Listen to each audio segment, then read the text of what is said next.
Oras. Terlebih dahulu kami berterima kasih kepada masyarakat Desa Siboro yang mau meluangkan waktunya untuk mengikuti kegiatan penyuluhan ini. Pada kesempatan ini kami dari KKN PPM UGM 2021 akan menyajikan informasi mengenai pentingnya kebersihan dan perawatan lingkungan dalam rangka peningkatan kualitas desa ekowisata. Daya tarik utama wisata ke daerah Siboro adalah alam dan sejarah budayanya.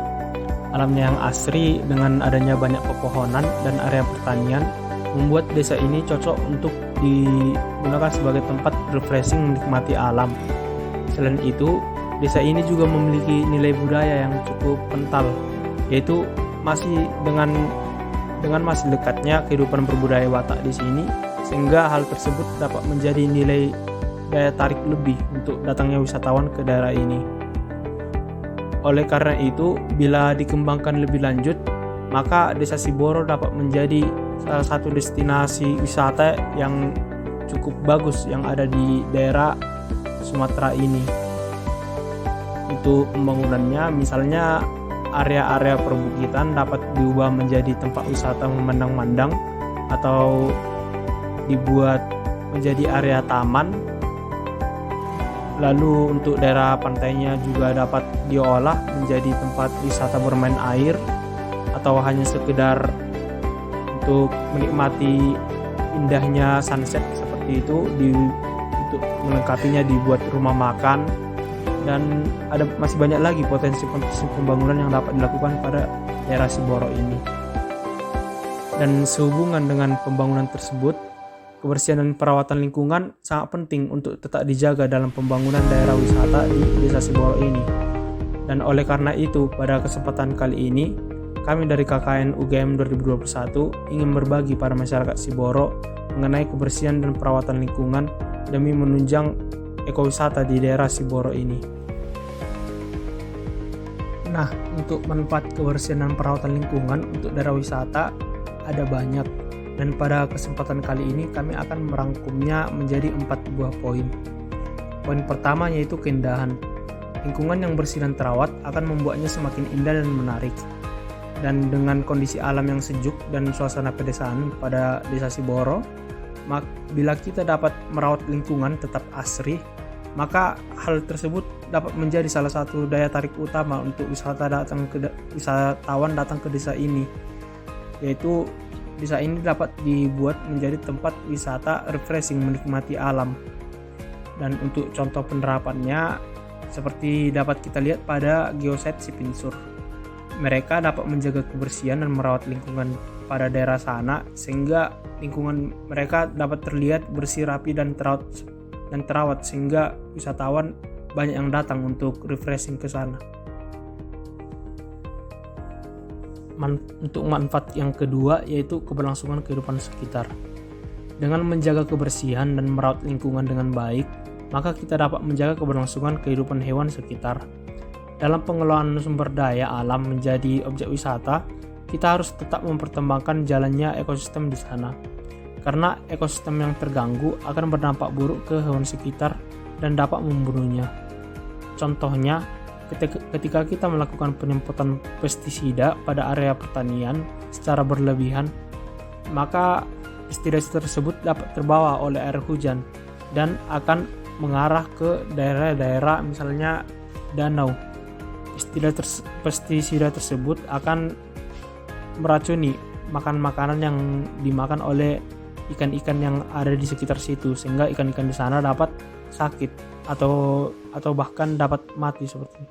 Dan contoh lainnya yaitu misalnya sampah bila berserakan ada kemungkinan dapat dimakan oleh hewan-hewan sekitar sehingga dapat membunuh mereka juga.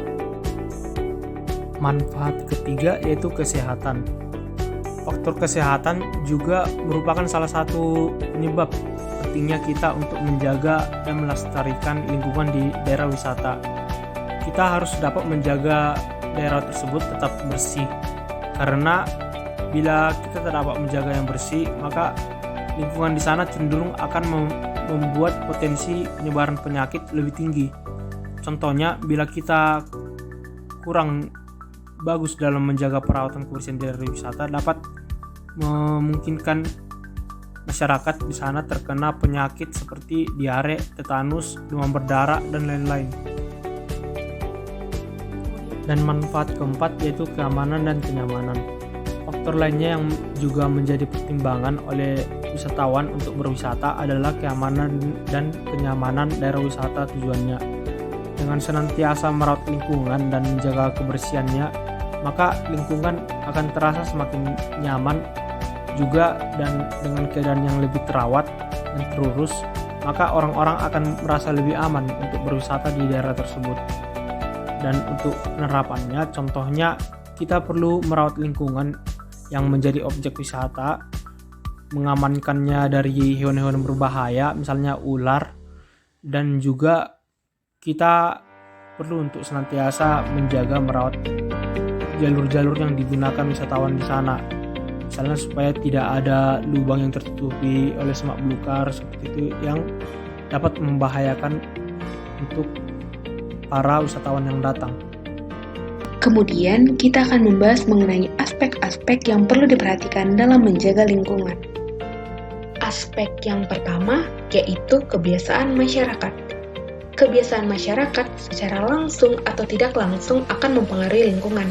Misalnya membuang sampah sembarangan akan merusak pemandangan dan juga menjadi tempat bersarangnya nyamuk dan kuman-kuman penyakit. Kebiasaan masyarakat untuk membakar sampah juga harapnya dikurangi, karena menimbulkan polusi juga dapat berpotensi menimbulkan kebakaran jika dilakukan dengan kurang berhati-hati. Asap yang ditimbulkan dari pembakaran tentunya berbahaya bagi tubuh, karena selain mengandung karbon dioksida juga membawa partikel-partikel sisa pembakaran yang berbahaya bagi saluran pernapasan. Aspek yang kedua yaitu industri. Industri kerap kali membawa dampak negatif bagi lingkungan, yaitu misalnya limbah produksi yang dibuang langsung ke tanah atau sungai tanpa diolah terlebih dahulu. Hal ini terjadi tidak hanya dalam industri besar, tetapi juga dalam industri rumah tangga. Seringkali, sisa-sisa dari pengolahan dibuang langsung ke sungai, yang dimana akan merusak vegetasi pada sungai tersebut, dan juga berbahaya bagi masyarakat yang menggunakan air sungai yang sudah tercemar. Contoh lainnya juga, misalnya pengambilan bahan baku dari alam. Aspek yang ketiga yaitu pengelolaan area pertanian dan perkebunan. Petani harus menyadari bahwa penggunaan pestisida yang berlebihan akan menimbulkan bahaya yang mengancam lingkungan bahkan manusia. Jika digunakan dalam jangka waktu yang panjang, paparan pestisida beresiko menimbulkan masalah kesehatan bagi manusia. Untuk itulah petani memerlukan pengetahuan tambahan untuk mengelola penggunaan pestisida. Aspek yang keempat yaitu pengelolaan limbah rumah tangga. Masyarakat memerlukan prosedur yang tepat agar dapat mengelola limbah rumah tangga sebelum dibuang, agar memberikan dampak seminimal mungkin bagi lingkungan. Limbah rumah tangga tersebut seperti sampah plastik yang sulit untuk didaur ulang atau sampah organik yang dapat digunakan sebagai pupuk.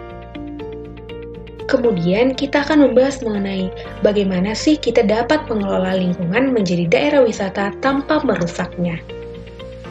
Saat ini kita akan membahas mengenai pengelolaan lingkungan pada daerah perbukitan. Hal pertama yang dapat dilakukan yaitu dengan membuat tempat sampah, sehingga meminimalisir wisatawan buang sampah sembarangan. Yang kedua, mengadakan jadwal rutin untuk melakukan kerja bakti untuk membersihkan desa wisata, misalnya warga desa yang diberikan tugas dan tanggung jawab masing-masing. Yang ketiga, membuat jalan atau jalur khusus untuk dilewati oleh wisatawan. Keempat, dapat menanami tanaman hias dan rumput, selain untuk menyegarkan dan memperindah, juga untuk menyerapkan air, seperti pada Bukit Cinta di Madura. Yang kelima, dengan melakukan pembangunan objek wisata menggunakan material bambu. Hal ini dikarenakan salah satu permasalahan di sekitar Danau Toba adalah penebangan pohon sembarangan. Bambu memiliki bobot yang kokoh untuk menahan beban dan ramah lingkungan. Pohon bambu punya akar yang kuat, padat, dan banyak, sehingga akan mencekam kuat tanah pada lokasi yang rawan longsor, seperti pada wisata Bukit Katumbiri di Purwakarta. Berikutnya, pengelolaan lingkungan pemukiman. Hal pertama yang dapat dilakukan dengan membuat tempat sampah dan membuang sampah pada tempat sampah, dan sebaiknya memilah sampah organik dan anorganik. Kedua, mengolah sampah organik sebaik mungkin, misalnya digunakan sebagai pupuk tambahan. Yang ketiga, sebisa mungkin tidak membakar sampah karena asapnya akan mengganggu dan tidak baik bagi kesehatan. Hal ini dikarenakan asap dari pembakaran sampah dapat menyebabkan pohon, tanaman, dan permukaan tanah menjadi rusak. Yang keempat, menyediakan tempat-tempat resapan air sehingga dapat menjaga luapan air hujan. Dan yang kelima, membuat saluran pembuangan yang tertata dan sebaiknya dimuarakan tidak di area danau yang digunakan untuk wisata. Berikutnya, pengelolaan lingkungan pada daerah pantai dan danau. Hal pertama yang dapat dilakukan dengan membuang sampah pada tempatnya. Jangan ada sampah di danau. Limbah dari rumah tangga seperti sisa cucian tidak dialirkan ke danau karena dapat menyebabkan air danau tercemar. Yang kedua, menentukan area danau yang digunakan untuk keramba. Dan yang ketiga, membersihkan eceng gondok dan tanaman liar lainnya. Keempat, membatasi budidaya keramba apung. Jika hal ini sulit untuk dilakukan, maka berikan ikan makanan ketika lapar maksimal, atau memberikan makanan ikan apung sehingga mudah dikontrol. Yang kelima, melakukan penanaman kembali pohon-pohon di sekitar danau. Terakhir, pengelolaan lingkungan pada objek sejarah. Hal pertama yang dapat dilakukan dengan menjaga kebersihan di dalam maupun luar bangunan benda-benda peninggalan sejarah dengan membersihkan tanaman liar yang berada di sekitarnya. Yang kedua, membuat jalan untuk mengakses objek sejarah. Dan yang ketiga, membuat tempat duduk dan beristirahat bagi wisatawan. Selanjutnya kita akan masuk ke bagian contoh dari penerapan kebersihan dan perawatan lingkungan dalam pengelolaan daerah wisata. Untuk contoh pertama yaitu pengelolaan daerah perbukitan di Spinsur. Dengan ketinggiannya, area Spinsur ini dapat dikelola menjadi geosite untuk dapat memandang ke arah Danau Toba dan sekitar, yang dimana hal itu menjadi daya tarik utamanya. Kemudian dengan lingkungan di sana yang asri, yaitu banyaknya pepohonan dan udara segar, daerah tersebut dapat dikelola lebih lanjut menjadi tempat nongkrong, berkemah, dan area bermain. Untuk contoh selanjutnya dapat kita lihat pada daerah kebun bunga Sapohuma Tonggi di daerah Karo dan juga Lembah Bakara di daerah Humbang Ngasundutan. Masyarakat dapat mengelola lahan perbukitan yang ada dengan menanami bunga atau tanaman hias lainnya untuk menambah daya tarik wisata. Pada area tersebut diberikan jalan agar menghindari wisatawan tidak sengaja merusak tanaman yang ada. Juga seperti pada gambar, bila lingkungan pemukiman tertata rapi dan terawat, hal itu dapat menjadi daya tarik tambah bagi wisatawan karena kehidupan budaya masyarakat setempat merupakan salah satu aspek penunjang pariwisata. Contoh selanjutnya untuk pengelolaan daerah pesisir danau. Untuk wisata dapat kita lihat pada Desa Tuktuk, Pantai Batu Holda di Simalungun, dan Hotel Inna Parapat. Ada berbagai cara untuk memanfaatkan area pesisir danau tergantung kondisinya. Bila area merupakan pantai berpasir, dapat dijadikan area wisata bermain air, dan apabila memungkinkan dapat dibangun pondok, rumah makan, atau hotel untuk menunjang pariwisata tersebut. Dan apabila kondisi pantai kurang cocok, dijadikan area bermain air, dapat dibuat hanya sebagai tempat pemandangan dan relaksasi dengan membangun tempat penginapan misalnya. Dan dalam pengelolaan tersebut, perlu tetap ditekankan agar kita menjaga kebersihan dan kondisi dari lingkungan sekitar area pesisir tersebut. Karena jika lingkungannya menjadi kotor dan tak terawat, maka tentunya akan mengurangi daya tarik wisata di tempat itu. Kemudian untuk pengelolaan potensi alam lainnya, misalnya air terjun dan sumber mata air panas, dapat kita lihat di air terjun Binanga Bolon Simalungun dan air Rangat Pangaruhuruan. Air terjun dapat dikelola hanya untuk dipandang saja maupun dapat mandi bermain air tergantung kondisi air terjunnya. Masyarakat dapat menambahkan fasilitas lainnya untuk menunjang dan mengelola air terjun dan mata air panas agar wisatawan dapat semakin menikmati kegiatan wisata di sana dan masyarakat juga akan diuntungkan oleh wisata tersebut. Dengan catatan, dalam pengelolaannya sebisa mungkin agar pembangunan tetap menjaga kondisi dan nuansa alam daerah tersebut, dan bentuk pembangunannya dapat dilakukan sesuai dengan kreativitas masyarakat. Dan untuk contoh yang terakhir adalah perawatan situs-situs peninggalan sejarah dan budaya yang ada dan usaha lanjutan masyarakat dalam berwisata. Pada kali ini kita akan mengambil contoh di daerah Yogyakarta, yaitu pengelolaan situs sejarah Candi Borobudur. Kita semua mengetahui bahwa Candi Borobudur menjadi salah satu objek wisata paling terkenal di Indonesia. dalam pengelolaan candi ini menjadi objek wisata dilakukan secara sistematis dan terkoordinir. Untuk menjaga area candi tetap bersih dan tidak rusak, dibuat peraturan yang ketat agar wisatawan tidak membuang sampah sembarangan dan melakukan tindakan yang berbahaya atau berisiko merusak candi tersebut. Juga secara rutin kondisi dari candi tersebut dicek dan dilakukan perawatan dan perbaikan untuk menjaga kondisinya tetap baik. Lalu untuk menambahkan pemasukan warga dan meningkatkan pariwisata, dapat dibuat berbagai olahan souvenir dengan ciri khas daerah tersebut. Dan dalam pengambilan bahan baku dan proses pembuatan souvenir, harapnya tetap melakukannya dengan ramah lingkungan. Demikianlah presentasi dari kami mengenai pentingnya kebersihan dan perawatan lingkungan dalam pengelolaan ekowisata. Sebagai akhir kata, kesimpulan dari penyuluhan ini yaitu Desa Siboro dan desa-desa sekitarnya memiliki banyak potensi untuk dikembangkan menjadi daerah wisata yang bagus dan terkenal. Hal itu dapat tercapai dengan dilakukannya pengelolaan dan pembangunan yang berkelanjutan. Dan dalam proses pembangunan dan pengelolaan tersebut, kebersihan dan perawatan lingkungan termasuk salah satu aspek yang sangat penting.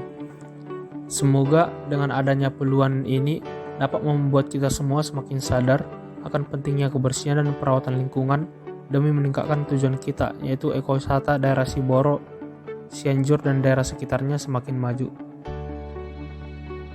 Atas nama KKN PPM UGM 2021, daerah Siboro dan Cianjur Mula-Mula, kami mengucapkan terima kasih.